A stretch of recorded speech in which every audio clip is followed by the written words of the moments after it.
بسم اللہ الرحمن الرحیم۔ السلام علیکم، میرا نام کیسر ہے، آپ کیسر خان یوٹیوب چینل دیکھ رہے ہیں۔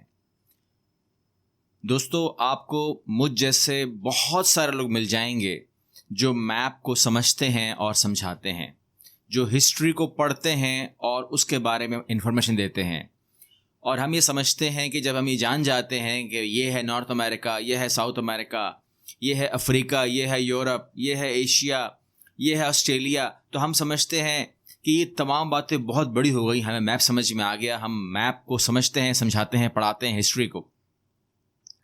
لیکن ہم لوگ کچھ بھی نہیں ہیں۔ ایسے لوگ ہیں دنیا میں جو ان نقشوں کو بدلتے ہیں، جو پیدا ہونے کے بعد، اور ان کم لوگوں میں سے ایک نام آتا ہے بانی پاکستان محترم جناب قائد اعظم محمد علی جناح رحمت اللہ علیہ کا۔ آج ہم انہی کے بارے میں بات کریں گے، اور آج ایک آؤٹ اسٹینڈنگ عظیم شخص کے بارے میں بات ہم کر رہے ہیں۔ ان کی بارے میں آج جو آپ سنیں گے، ہو سکتا ہے کہ آپ نے کچھ لوگوں نے سنا ہو تو اچھی بات ہے، لیکن اکثریت نہیں سنا ہوگا۔ اسی لیے میں درخواست کرتا ہوں کہ ایسی ویڈیو کو اگر آپ شیئر کر دیں گے تو مجھے بڑا حوصلہ ملے گا اور لوگوں کو بہت نالج ملے گی، یہ میرا آپ لوگوں سے وعدہ ہے۔ یاد رکھیے گا، مجھ سے لوگ سوال کرتے ہیں کہ اگر پاکستان نہ بنتا تو کیا ہوتا، تو میں نے کہا پھر آپ کی حالت، اگر آپ کو اپنی حالت دیکھنی ہے تو پھر آپ مقبوضہ کشمیر کی حالت دیکھ لیجئے۔ وہاں جو ہو رہا ہے، وہاں کی جو آرمی، بھارتی مقبوضہ آرمی جو کر رہی، جو ظلم ستم کر رہی ہے، پھر وہی ہمارے ساتھ ہونا تھا۔ لیکن آج جو ہم اتنے اللہ کا شکر ہے کہ اس خوشی کے ساتھ آپ کے سامنے میں بھی آپ کو نظر آ رہا ہوں، اتنی خوشی کے ساتھ، اتنے آزادی کے ساتھ جو ہم بیٹھے ہوئے ہیں، ہمارے گھر محفوظ، ہمارے بچوں کو مجاہد بول کر کوئی نہیں اٹھا رہا گھر سے، ہر طریقے سے کوئی ہمارے منہ میں زبردستی بوتل ڈال کے نہیں بول رہا کہ پی کے دکھاؤ، پینی پڑے گی، کوئی ایسی بات نہیں اگر ہو رہی تو اس لیے کہ اس کے اندر جو سب سے بڑا ہاتھ ہے وہ جس شخص کا ہے، وہ ہے قائد اعظم محمد علی جناح رحمۃ اللہ علیہ۔ اور آج ہم انہیں کی بات کرنے جا رہے ہیں۔ آپ کے چند واقعات میں آپ لوگوں سے شیئر کر رہا ہوں کہ جاننے کا موقع ملے، نئی نسل کو جاننے کا موقع ملے کہ قائد اعظم محمد علی جناح کس کو کہتے تھے۔ آپ زمانے طالب علم میں لندن میں یونیورسٹی میں تعلیم حاصل کر رہے تھے، وہاں پر ایک پروفیسر تھا جس کا نام پیٹر تھا۔ پیٹر کو آپ ذرا پسند نہیں تھے، اور یہ میرا ذاتی خیال ہے کیونکہ آپ اتنے ذہین تھے، آپ اتنے لاجواب انسان تھے کہ آپ سے نفرت ان کی بنتی بھی تھی، کیونکہ پروفیسر جو ہے اس کیلیبر کا نہیں تھا۔ تو پروفیسر پیٹر جو ہے وہ ایک بار ڈائننگ ہال کے اندر بیٹھ کے اپنا لنچ کر رہے تھے، اور آپ اپنی ٹرے لے کر آپ وہاں پر آ کے تشریف فرما ہو گئے۔ تو اس پر جو پیٹر تھا اس کو بڑا غصہ آیا، اور انہوں نے کہا تم نہیں جانتے، آپ سے فرماتے ہیں تم نہیں جانتے کہ ایک پرندہ اور ایک سور جو ہے وہ ایک ساتھ بیٹھ کر کھا نہیں سکتا۔ تو آپ نے بغیر کسی توقف کے آپ نے فوراً کہا it's okay I should fly to اندر ٹیبل، یعنی کہ میں کوئی مسئلہ نہیں ہے، میں دوسری ٹیبل پہ اڑ کے چلا جاتا ہوں۔ تو اس پر جو ہے بہت شدید شرمندگی ہوئی پروفیسر کو کہ اس نے مجھے بغیر کچھ کہے، جو میں نے الفاظ کہے اسی میں سے گالی بنا کے اسے مجھے گالی دے دی ہے۔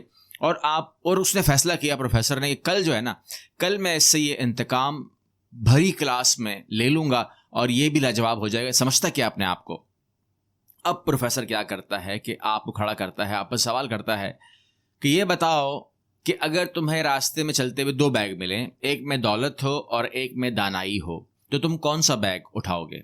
آپ نے کچھ سوچے سمجھے بغیر ہی آپ نے فوراً کہہ دیا میں دولت کا بیگ اٹھا لوں گا، جس پر بہت ہی طنزیہ پیٹر نے بہت ہی طنزیہ مسکراہٹ سے کہا کہ تمہاری جگہ اگر میں ہوتا تو میں دانائی کا بیگ اٹھاتا، دانائی بہت بڑی چیز ہے۔ اس پر آپ بھی مسکرائے اور آپ نے کہا بے شک میں جانتا ہوں سر، انسان ہر اس چیز کی طلب کرتا ہے جو اس کے پاس نہیں ہوتی ہے۔ آگے ایک اور واقعہ میں آپ سے شیئر کرتا ہوں کہ آپ کے پاس، آپ وکیل تھے پیشے کے لحاظ سے، اور آپ کے پاس ایک تاجر آیا، اس نے اپنا مقدمہ آپ کے سامنے رکھا، اور آپ نے وہ مقدمہ اسٹڈی کر لیا، اور انہوں نے کہا ٹھیک ہے جی اس کو ہم پروسیڈ کر سکتے ہیں۔ تو اس تاجر نے بولا کہ سر فیس کے بارے میں بتا دیجئے تاکہ ایک چیز طے ہو جائے۔ آپ نے کہا کہ بات یہ ہے کہ میری مقدمے کی فیس نہیں ہوتی ہے، میری پیشیوں کی فیس ہوتی ہے، اور میں پر پیشی 500 روپے چارج کرتا ہوں۔ اس تاجر نے کہا سر میرے پاس تو 5,000 روپے ہیں، تو یہ آپ لے لیجئے اور جتنی پیشوں میں بھی ہوتا ہے معاملہ دیکھ لیجئے. تو آپ نے بولا کہ کام کرو، آپ کسی اور وکیل کے پاس چلے جاؤ یہ مقدمہ لے کے، کیونکہ مجھے اگر 5,000 سے یہ مقدمہ تجاوز کر گیا تو مجھے یہ مہنگا پڑے گا، اس لیے مجھے نہیں پتا کہ کتنی پیشوں میں مسئلہ حل ہوگا. لیکن پھر اس نے کہا کہ سر میں آپ کے ساتھ اس مقدمے میں مجھے آپ سے ہی یہ کام کروانا ہے. آپ نے مقدمے کو پروسیڈ کیا اور پہلی، دوسری اور تیسری جو پیشی تھی اس میں مقدمہ ختم ہو گیا، اور آپ نے 1,500 روپے اسے جب چارج کیے تو وہ بضد ہو گیا کہ نہیں میں آپ کو اس کے 5,000 روپے کم از کم دوں گا. جس پر آپ نے فرمایا کہ جی میں اپنے حصے کے 1,500 روپے جو میری حلال روزی بنتی ہے میں لے چکا ہوں، ان 3,500 پر میرا کوئی حق نہیں بنتا ہے، میں پیشیوں کے حساب سے چارج کرتا ہوں، جو پیسے بچ گئے وہ آپ کی امانت، آپ رکھیے. اس کے بعد ایک بہت ہی دلچسپ واقعہ ہمارے سامنے آتا ہے، وہ یہ آتا ہے کہ آپ نے پارلیمنٹ اجلاس میں شرکت کرنی تھی اور آپ چلے گئے ممبئی سے دلی، آپ کی ٹرین کا سفر تھا اور وہ فرسٹ کلاس میں تھا. آپ فرسٹ کلاس میں سوار ہو گئے. جب آپ سوار ہوئے تو کچھ اگلے سیشن کے اوپر ایک خاتون بھی ایک بیگ لیے اس ڈبے میں سوار ہو گئی. اب معاملہ یہ تھا کہ جب آپ داخل ہوئے تھے تو اس ٹائم کوئی اس ڈبے میں نہیں تھا، اور جب وہ خاتون بھی سوار ہوئی تو اس وقت بھی کوئی نہیں تھا. 2 افراد ہو گئے. اس کے بعد اس خاتون نے کیا اس کے دماغ میں آیا، کیا شیطان نے ڈالا، اور اس خاتون نے آپ سے ڈیمانڈ کی کہ آپ مجھے فوراً 1,000 روپے جو ہے وہ پے کر دیں، ادروائز میں زنجیر کھینچ کر آپ کے اوپر الزام لگا دوں گی. آپ خاموش رہے، اخبار پڑھتے رہے. پھر اس عورت نے یہی ریپیٹ کیا. پھر اس نے عورت ایریٹیٹ ہو گئی. جب وہ ایریٹیٹ ہو گئی اور آپ کے چہرے پہ کوئی امپریشن نہیں نظر آ رہے تھے، وہ خاتون آپ کے پاس آئی، اس نے آپ کا ہاتھ ہلایا اور کہا کہ تم نہیں سن رہے میری بات کہ میں تمہیں کیا کہہ رہی ہوں. تو آپ نے دونوں کانوں سے اپنے اشارہ کیا کہ مجھے تمہاری جو آواز ہے وہ مطلب میں سن نہیں سکتا ہوں، میری قوت سماعت نہیں ہے. اور اس کے بعد اس عورت کو ایک آپشن دیا کہ اگر تمہیں مجھ سے کچھ کہنا ہے تو یہ کاغذ پکڑ لو اور اپنا جیب سے پین نکالا، یہ پین پکڑ لو، آپ جو مجھے کہنا چاہ رہی ہو آپ مجھے بتا دو تو میں اس کو پھر پورا کر دیتا ہوں جو آپ کہہ رہی ہیں. تو اس خاتون کو بہت شدید غصے میں تھیں وہ عورت اس ٹائم، کیونکہ وہ سمجھ رہی تھی کہ شاید یہ جھوٹ بول رہے ہیں نا، کہ سن نہیں سکتے، اخبار کیسے پڑھ رہے ہیں.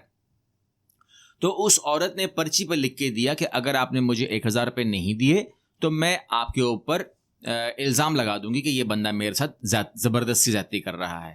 جیسے ہی اس نے وہ پرچی لکھی، آپ کو تھمائی، آپ نے وہ پرچی پڑھی، آپ نے وہ پرچی جیب میں ڈالی اور آپ نے زنجیر کھینچ دی. جب زنجیر کھینچی تو آگے چیک کرنے کے لیے جی فرمائیے حکم کریں. انہوں نے وہ پرچی تھمائی انتظامیہ کو اور انہوں نے کہا کہ جی یہ خاتون یہ کر رہی ہے میرے ساتھ، اور اسی موقع پر اس خاتون کو وہاں پر اریسٹ کر لیا گیا. یہ آپ کی مہارت، یعنی کہ آپ کا ذہن دیکھیے. ہم جیسا کوئی آدمی ہو یا کوئی عام آدمی ہو، ہم بھی عام ہی لوگ ہیں، تو شاید 1,000 روپے دے بھی دیتے، یہ جان دو چھوڑاؤ. لیکن آپ ایک الگ چیز تھے، آپ کے بارے میں بات کر رہا ہوں. اب آگے چلیے.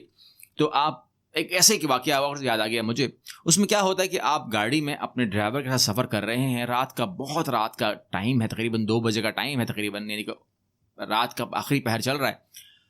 اور ایک عورت آپ کو سڑک پہ کھڑی ملتی ہیں جو التجا کر رہی ہے، ریکویسٹ کر رہی ہے، سامنے آ گئی گاڑی کے کہ اس ٹائم میرے پاس کوئی ٹرانسپورٹ اویلیبل نہیں ہے اور کوئی امید بھی نہیں ہے کوئی ٹرانسپورٹ اس ٹائم آئے گی، تو لہٰذا مجھے میرے گھر تک پلیز اگر آپ ڈراپ کر دیں آپ کی بڑی مہربانی ہوگی. آپ نے کہا اٹس اوکے. آپ نے اس کا گھر کا پوچھا، اس نے کہا ٹھیک ہے میرے گھر تو راستے میں آتا ہے. وہ بیٹھ گئی. جب وہ بیٹھ گئی تو اس کا جب منزل آ گئی، جب سب گھر آ گیا تو اس نے کہا کہ جی آپ مجھے پیمنٹ کریں. وہ بالکل وہی سین تھا جو ان کے ساتھ ہوا. تو آپ نے اسے کہا کہ آپ گاڑی سے اتر جائیں، آپ نے جو بھی شور کرنا ہے، جو بھی ہنگامہ کرنا ہے آپ کر سکتی ہیں. اس خاتون نے کہا دیکھ لیجیے آپ کو بہت بھاری پڑے گا. انہوں نے کہا آپ کو حق ہے، میں بھی گاڑی لے کے نہیں جا رہا ہوں، مطلب ہم کوئی گاڑی بھگا نہیں رہے یہاں سے، آپ اپنا شور کر لیں. اس خاتون نے واقعی میں شور مچانا شروع کر دیا. ان کے شور مچانے پر لوگ اکٹھے ہو گئے. اب وہ زمانہ وہ بھی تھا کہ وہ آپ اس علاقے میں آپ کی مخالفت بھی بہت تھی. وہاں پر ظاہر سی بات ہے کہ آپ جو تحریک چلا رہے تھے، آپ جو کام کر رہے تھے اس ٹائم، تو جو پریس والے تھے ان کو تو بہانا چاہیے تھا. اب ہوتا یہ ہے کہ لوگ جب اکٹھے ہوتے ہیں تو وہ آپ سے پوچھتے ہیں کہ آپ اپنی صفائی میں کچھ کہنا چاہیں گے. آپ نے کہا جی. آپ نے جو اپنا سگار ہے وہ ان کو دکھایا، اس کے اوپر جو ایش لگی ہوتی ہے وہ ان کو دکھائی، اور انہوں نے کہا کہ یہ ایش دیکھو، اگر جو کلیم خاتون نے کیا ہے زور زبردستی، اس میں یہ سگار جس حالت میں ہے ایسا نہیں ہو سکتا، اور اس کے اوپر یہ جو ایش ہے جو پچھلے ٹائم کا بتا رہی ہے کہ اس کے اندر کوئی زور زبردستی نہیں ہوئی ہے، تو اگر ہوئی ہوتی تو یہ گھر چکا ہوتا. تو یہ کافی ہے میرے لیے کہ یہاں پر گاڑی میں کوئی ایسی حرکت نہیں ہوئی ہے جس پر لوگوں کو مجبوراً کہنا پڑا کہ یہ بات صحیح ہے. آپ کے بارے میں اگر ہسٹری پڑھی جائے اور انگریزوں کی کتابیں پڑھی جائیں جس میں آپ کا ذکر آتا ہے، تو اس میں اکثر ہم ایک بات پڑھتے ہیں کہ اکثر انگریز مفکرین اور جو فلسفی ہیں وہ یہی لکھتے ہیں، بار بار وہ کہتے ہیں کہ اگر ہمیں ذرا سا بھی پتہ ہوتا، جو بلکہ خاص طور پہ جو ایکس آرمی لوگ ہیں، جو پرانے لوگ ہیں، وہ کہتے ہیں کہ اگر ہمیں ذرا سا بھی علم ہوتا کہ اس شخص کو جان لیوا بیماری ہے تو ہم پوسٹ پون کرتے تب تک کہ جب تک ان کا انتقال نہ ہو جائے، اور ہم پاکستان بننے نہیں دیتے، کیونکہ یہ ہماری خواہش نہیں تھی کہ پاکستان بنے. تو اس شخص کا کمال تھا کہ وہ شخص جو جانتا تھا کہ مجھے کون سی بیماری ہے، انہوں نے اپنا علاج لندن میں نہیں کروایا. وہ کروا سکتے تھے لیکن لندن میں ان کی بات راز جو ہے وہ نہیں رہتا. تو اس لیے یہ میری اپنی خیال ہے، آپ کمنٹ کر کے بتا سکتے ہیں کہ میں صحیح بول رہا ہوں غلط بول رہا ہوں. اگر وہ لندن میں علاج کرواتے تو دو باتیں ہوتی کہ ایک تو ان کا علاج میرے حساب سے یا تو ہو جاتا، اور دوسری صورت میں راز کھل جاتا. اور اگر راز کھل جاتا تو اگر ان کو زندگی ملتی یا نہیں ملتی، کیا جو بھی ہوتا، مگر پاکستان کے بننے اور نہ بننے پر جو میرے قائد اعظم کو شک تھا وہ ہوتا کہ ان کے بارے میں بہت ساری باتوں کا علم ہو جاتا. تو یہ تمام باتیں میرے سامنے تھیں جو آئیں، اور میں آپ سے اگین درخواست کروں گا کہ ایسی ویڈیوز کو شیئر کیا کریں تاکہ لوگوں کے علم میں آئے کہ جہاں یہ اس سکھ کا سانس لے رہے ہیں پاکستان میں، اتنی خوشیوں کے ساتھ رہ رہے ہیں، اس کے پیچھے کوئی اور نہیں لیکن ایک شخص ایسا ہے جس کو تھینک یو کرنے کو ہر وقت دل کرتا ہے کہ ان کو کوئی نہ کوئی ایسا کوئی وجہ نہ ہو، کوئی ڈیٹ نہ ہو، آج کوئی تاریخ نہیں ان کی، کوئی ایسی بات نہیں، لیکن میں آپ سے شیئر کر رہا ہوں قائد اعظم محمد علی جناح، اللہ ان کو جنت الفردوس میں اعلیٰ ترین مقام عطا فرمائے. آپ لوگوں کو نے اتنا ٹائم مجھے دیا، ویڈیو دیکھی، بہت شکریہ.